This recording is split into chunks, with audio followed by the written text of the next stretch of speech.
Our next story is from the other side of the world, from an island nation in the Pacific Ocean, the Solomon Islands. The Solomon Islands went to polls today, but this election was a bit unusual because it wasn't just about local politics, it was also a vote on China.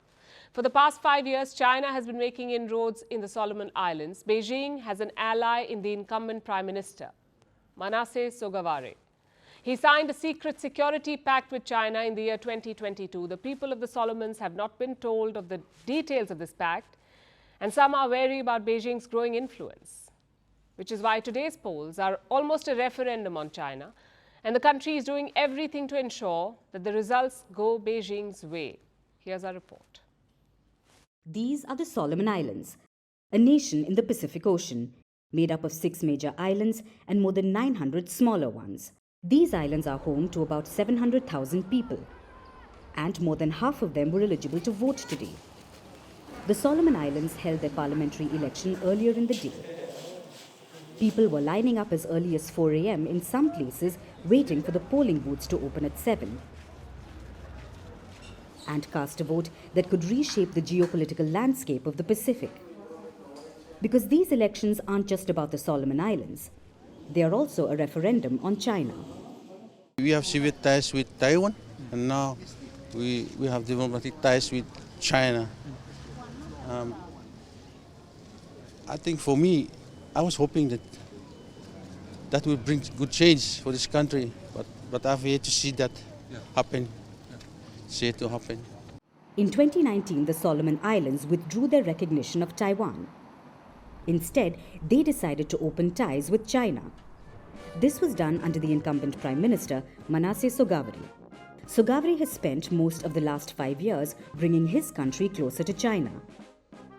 And Beijing has rewarded him with funds in the form of both gifts and investments.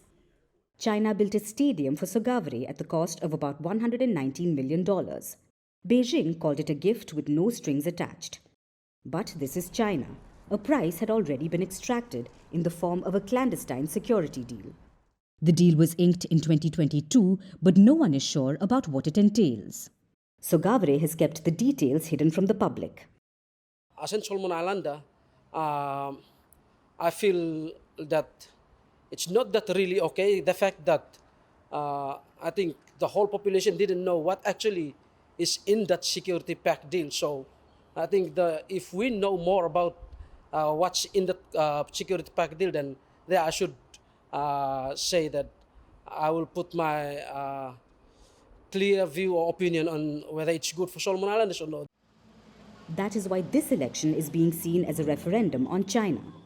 The Solomon Islands were traditionally close to the West, especially neighbouring Australia. But the pivot to China has put the islands at the centre of a geopolitical Cold War. The West is worried that China will use the Solomon Islands to get a foothold in the Pacific, and that they will do anything to keep their ally Sogavare in power. This includes meddling in the elections, which Beijing already seems to be doing. Take a look at these Facebook posts from the Chinese embassy in the Solomon Islands.